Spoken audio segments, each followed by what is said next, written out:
Hey guys, welcome back to the channel. मैं हूं आपका दोस्त और होस्ट प्रिंस, और आज के इस वीडियो में हम लोग देखने वाले हैं ट्रांसफॉर्मेशंस की पहली टॉपिक को। कंप्यूटर ग्राफिक्स के 18th लेक्चर में हम लोग देखेंगे ट्रांसफॉर्मेशन, मतलब हमारे थर्ड चैप्टर की पहली टॉपिक, जिसका नाम है translation. I am telling you one thing, transformations के बाद जितने भी टॉपिक्स आते हैं, ठीक है, ट्रांसलेशन के बाद हम लोग रोटेशन पढ़ेंगे, वो सारे टॉपिक्स आपको बहुत ही ज़्यादा कॉम्प्लिकेटेड लगते हैं। मेजॉरिटी ऑफ स्टूडेंट्स को बहुत सारी चीज़ें टफ लगी थी। उसका रीज़न क्या होता है कि उन्होंने बेसिक्स जो है ना इमेज फॉर्मेशन की, वही अच्छे से नहीं करी होती है। उन्हें ये पता ही नहीं होता है कि इमेज किस तरीके से फॉर्म हो रहा है, जो भी इमेज बन रहा है उसकी फॉर्मेशन की जो रीज़न है, जो बेसिक्स है, जो प्रिंसिपल्स हैं, वो क्या है। अगर आपने हमारे पहले के लेक्चर्स को नहीं देखा, सबसे पहले वो जाके देखो, ताकि आपको बेसिक्स चीज़ें क्लियर हो कि हमारी इमेज की फॉर्मेशन कैसे हो रही, तब जाके आपको ये जो चीज़ें वो बहुत ही आसानी से समझ में आने वाली हैं। क्योंकि ट्रांसलेशन टॉपिक को बहुत सारे जगह पे बहुत ही कॉम्प्लिकेटेड बताया था, मैट्राइसिस को बहुत ही डिटेल में, बट मैं आपको इतने आसान तरीके से बताने वाला हूँ ट्रांसलेशन कि आप पूरी लाइफ कभी भी नहीं भूलेंगे। बस 2 से 3 मिनट का टॉपिक होगा, 2 से 3 मिनट में आप ट्रांसलेशन समझ जाएंगे। वैसे ही हम लोग रोटेशन देखेंगे, क्योंकि मैं ईजिएस्ट वे आपके लिए हमेशा लेकर आता हूँ। इस वीडियो को स्टार्ट करने से पहले एक छोटी सी चीज़ बता दूँ मैं आपको कि हमारे व्हाट्सएप ग्रुप का जो पहला बैच है वो फुल हो चुका है। दूसरे भी ग्रुप का लिंक मैंने डिस्क्रिप्शन में डाल दिया है। आपको क्या करना है, आपको सिंपली कोई भी हमारा व्हाट्सएप ग्रुप ज्वाइन करना, कोई एक ग्रुप ज्वाइन कर लो आप व्हाट्सएप। वहाँ पे आपको सारे स्टडी मटेरियल, सारे लैब एनुअल सॉल्यूशंस, मेरे आने वाले वीकेंड को लाइव सेशंस जो होते हैं वो भी आपको मिल जाएंगे। मैं फुल सिलेबस रिवीजन की लाइव सेशन लेने वाला हूँ, जहाँ पे मैं लाइव आपको डिटेल में पढ़ाऊंगा, और आप मुझसे कोई भी किसी भी टाइप के क्वेश्चंस भी पूछ सकते हैं। तो उसके लिए आपको व्हाट्सएप ग्रुप ज्वाइन करना बहुत ज़्यादा ज़रूरी है। तो चलो यार, ट्रांसलेशन स्टार्ट करते हैं। ट्रांसलेशन को स्टार्ट करने से पहले मैं बेसिक चीज़ें आपको एक चीज़ क्लियर कर दूं कि हमारी इमेज की जो फॉर्मेशन होती है उसके लिए सबसे इंपॉर्टेंट चीज़ क्या होती है। अभी हम लोग जो पढ़ रहे हैं ट्रांसलेशन, वो किस चीज़ के लिए, 2D फिगर के लिए। मतलब 2D फिगर में क्या होगा, 2 तरह के हमारे पास एक्सिस होंगे। एक हमारा एक्स एक्सिस होगा, एक हमारा एक्स एक्सिस होगा, एक हमारा वाई एक्सिस होगा। क्लियर है? आई थिंक बोर्ड विजिबल होगा आपके लिए। हमारा एक एक्स एक्सिस है, एक वाई एक्सिस है, ठीक है। इसको हॉरिजॉन्टल प्लेन बोलो, इसको वर्टिकल प्लेन बोलो। अब कोई भी फिगर जब बनती है, सपोज करो हमने ये भी फिगर, ये हमारी सपोज करो स्क्रीन है, तो अगर हमने यहाँ पे ये फिगर बनाया है ट्रायंगल ABC, दैट मीन्स कि आपको ट्रायंगल ABC में पॉइंट A, पॉइंट B और पॉइंट C का कोऑर्डिनेट पता होना चाहिए, तभी जाके आप कोई भी फिगर ड्रॉ कर पाते हो, राइट। जब आप कोई भी इमेज को ड्रॉ करते हो, that means image is a formation, is a combination of different line segments. पहला लाइन, दूसरा लाइन, तीसरा लाइन, 3 लाइन सेगमेंट से मिलकर बना हुआ है। अगर हमें पता ना हो कि हमारा लाइन शुरू कहाँ से हो रहा और खत्म कहाँ पे हो रहा, तो आप इमेज ड्रॉ कर पाओगे क्या? नहीं कर पाओगे इमेज ड्रॉ। तो उसके लिए हमें कोऑर्डिनेट पता होना चाहिए। सपोज करो इसका कोऑर्डिनेट है 210, मैं एग्जांपल में लिख रहा हूँ, इसका कोऑर्डिनेट है 37, इसका कोऑर्डिनेट है 511।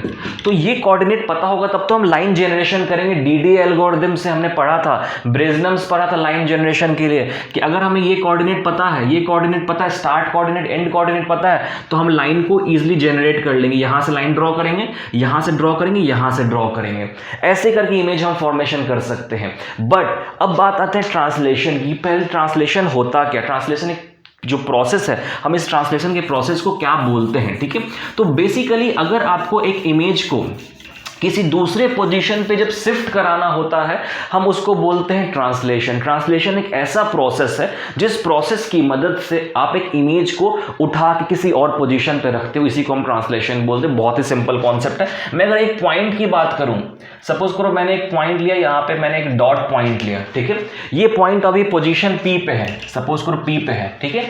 अगर मुझे इस पॉइंट को यहां से उठा के यहां पे रखना हुआ, यहाँ पे इस पॉइंट को मुझे यहाँ पे रखना हो, इसका मैंने नाम दे दिया P डैश, तो इसको हम लोग ट्रांसलेशन बोलेंगे कि भैया इस पॉइंट को आप यहाँ से उठा के यहाँ पे रख दो, हम लोग इसको ट्रांसलेशन बोलेंगे। दैट मीन्स कि आप पोजीशन को चेंज कर रहे हैं, ठीक है।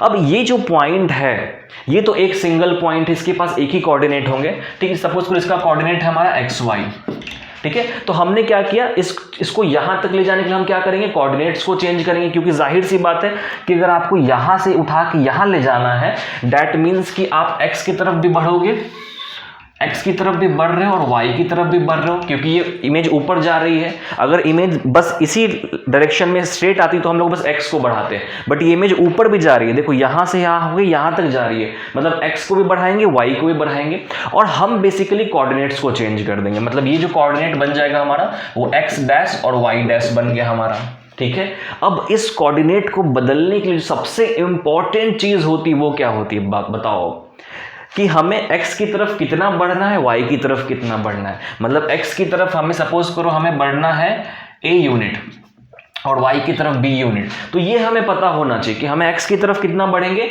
y की तरफ कितना बढ़ेंगे, जो हमारा ये पॉइंट हमें ये कोऑर्डिनेट मिल जाए। अब ये x की तरफ कितना बढ़ना है, y की तरफ कितना बढ़ना है, ये आपको कौन बताएगा? ये आपको क्वेश्चन में दिया था, इसके लिए आपको टेंशन लेने वाली कोई भी बात नहीं है। ये आपको क्वेश्चन में मिल जाएगा कि आपको x की तरफ कितना बढ़ना है, y की तरफ कितना बढ़ना है, ठीक है। तो ये एक पॉइंट की हमने बात कर ली भैया, कि एक पॉइंट को यहां से यहां ले जाने में हम क्या करेंगे, एक कोऑर्डिनेट xy लेंगे और एक कोऑर्डिनेट जो हमारा नया कोऑर्डिनेट होगा, ये हमारा न्यू कोऑर्डिनेट है, this is our new coordinate. ये जो न्यू कोऑर्डिनेट है हमारा x डैश y डैश, ये कैसे निकलेगा? तो हम a की तरफ बढ़ेंगे और b की तरफ बढ़ेंगे, हम a और b इसमें ऐड कर देंगे। दैट मीन्स कि जो हमारा x डैश है, जो हमारा नया कोऑर्डिनेट है, वो क्या होगा, x plus a, y dash equals to y plus b। मतलब बेसिकली x की तरफ हमें x का जो नया पोजीशन वो कैसे मिलेगा, पुराना x का पोजीशन, पहले वाला पोजीशन, और जितना हमें बढ़ना है x की तरफ, y की तरफ y का पुराना वाला पोजीशन, और y की तरफ जितना बढ़ना है उतना हम ऐड कर दे तो हमें नया पोजीशन मिल गया। अब हम इसी को ट्रांसलेशन बोलते हैं। सोचो इतना आसान है ट्रांसलेशन, आपके बुक में थ्योरी बहुत ही कॉम्प्लिकेटेड दी हुई मैंने पढ़ा है। ये जो टॉपिक मैंने आपको बताया, ये सबसे ज़्यादा ईजीएस्ट वे है ट्रांसलेशन को समझने का। ट्रांसलेशन एक ऐसा प्रोसेस है जिस प्रोसेस के थ्रू हम लोग अपने ऑब्जेक्ट को, इमेज को शिफ्ट करते हैं किसी और पोजीशन पे, ठीक है। मेरी स्पेशलिटी है कि मैं आपको सबसे आसान लैंग्वेज में चीज़ें पढ़ाता हूँ, ठीक है। अब हम बात करते, इस पॉइंट के बारे में हमने बात कर ली। अब हम बात करते कि हमारे पास फिगर किसी भी शेप की हो सकती है। तो जैसा मैंने आपको पहले बताया, हम लोग एक फिगर लेते हैं, ये हमने एक एक्सिस बना लिया, 2D एक्सिस बना लिया हमने, XY एक्सिस, ठीक है। अब हमारे पास फिगर है, ये वाली फिगर है। तो भैया इस फिगर को हम लोग यहाँ पे कैसे डालेंगे? I think board visible. इस फिगर को हमने यहाँ पे कैसे डालेंगे? सपोज करो इस फिगर को, ये फिगर यहाँ पे है और हम इस फिगर को यहाँ पे शिफ्ट करना चाहते हैं। मतलब जो मैंने फिगर 2 में दिखाया, फिगर 1 फिगर 2, देखो हम लोग इस फिगर को यहाँ पे कैसे डालेंगे, बताओ तुम्हें कैसे डालेंगे? यहाँ पे तो हमारे पास एक पॉइंट है तो हमने इसका कोऑर्डिनेट चेंज कर दिया। इसका कोऑर्डिनेट कैसे चेंज करेंगे? सेम तरीका है, हर एक कोऑर्डिनेट को चेंज कर देंगे। यहाँ पे एक कोऑर्डिनेट ए है, बी है और सी है। अब हम तीनों कोऑर्डिनेट को चेंज करेंगे। सिंपल सी बात है कि अगर आपको ये इमेज को यहाँ उठा के रखना है, दैट मीन्स आपको ए भी चेंज करना पड़ेगा, बी भी चेंज करना पड़ेगा, सी भी चेंज करना पड़ेगा। और कैसे चेंज करेंगे? चेंज करेंगे क्योंकि आपको पता है कि एक्स की तरफ कितना जाना है, वाई की तरफ कितना जाना है, और हम लोग उसको रिप्रेजेंट कर देते हैं tx से और ty से, मतलब translation of x translation of y। आप इसको किसी भी चीज से रिप्रेजेंट कर सकते हैं, बट मैंने किया tx से ty से। तो नया कोऑर्डिनेट हमें क्या मिल जाएगा अभी a का, मैं यहाँ पे लिख देता हूँ साइड में, यहाँ पे लिख देता हूँ साइड में। जो हमें a डैश है वो क्या मिलेगा, a plus t x, b dash है b प्लस टी एक्स, और c डैश है c प्लस टी एक्स। हो गया आपका नया कोऑर्डिनेट। ये आपकी ट्रांसलेशन हो गई। और जनरली हम लोग जो भी ट्रांसलेशन या रोटेशन करते हैं वो मैट्रिक्स फॉर्म में करते हैं। तो बहुत सारे बच्चों का सवाल था कि यार मैट्रिक्स में कैसे रिप्रेजेंट करते हैं? बहुत सिंपल, रोज एंड कॉलम्स में करते हैं। क्वेश्चन हमारे पास आया है, ए कोऑर्डिनेट दिया हुआ है हमारे पास 2 3, बी कोऑर्डिनेट 3 4, सी कोऑर्डिनेट 5 6। ये हमारे पास एक कोऑर्डिनेट दे दिया। अब इसको बोला ट्रांसलेट करो। ट्रांसलेट कैसे करो? ट्रांसलेट करो, एक x की तरफ बढ़ाओ 3 यूनिट और y की तरफ x इक्वल्स टू 3 यूनिट बढ़ा दो, tx इक्वल 3 यूनिट और ty इक्वल्स टू 4 यूनिट। मतलब x की तरफ 3 यूनिट बढ़ाओ, ty की तरफ y की तरफ 4 यूनिट बढ़ा दो। कैसे करेंगे ट्रांसलेट? सबसे पहले मैट्रिक्स के फॉर्म में लिख लो भैया इसको। a को कैसे लिखेंगे? a equals to rows and columns, ऊपर x नीचे y, 2 3, बस सिंपल।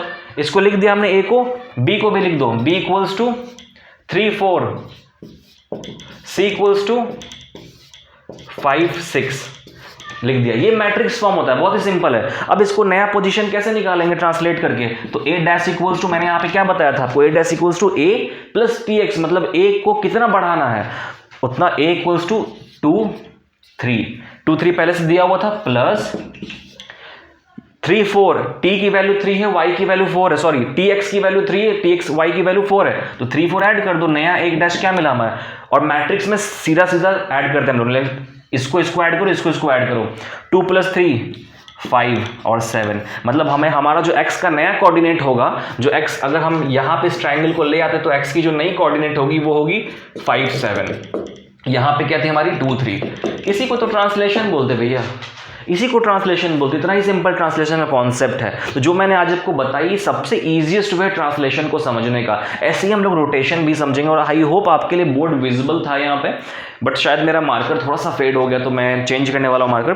तो जो मैंने आपको आज ट्रांसलेशन का कॉन्सेप्ट बताया, आई होप आपकी डाउट्स क्लियर हुई होंगी। बहुत सारे लोग मैसेज कर रहे थे कि यार ट्रांसफॉर्मेशन में कुछ चीज़ें समझ में नहीं आ रही, तो आई होप कि मैं थोड़ा सा सेंसिबल वीडियो बनाया हूँ लेक्चर्स के लिए और ये चीज़ें आपको समझ में आ गई ही होंगी। ठीक है, नेक्स्ट लेक्चर में हम लोग रोटेशन को देखने वाले हैं, बट इससे पहले एक बहुत बड़ी अनाउंसमेंट करनी है, बहुत इंपॉर्टेंट अनाउंसमेंट है।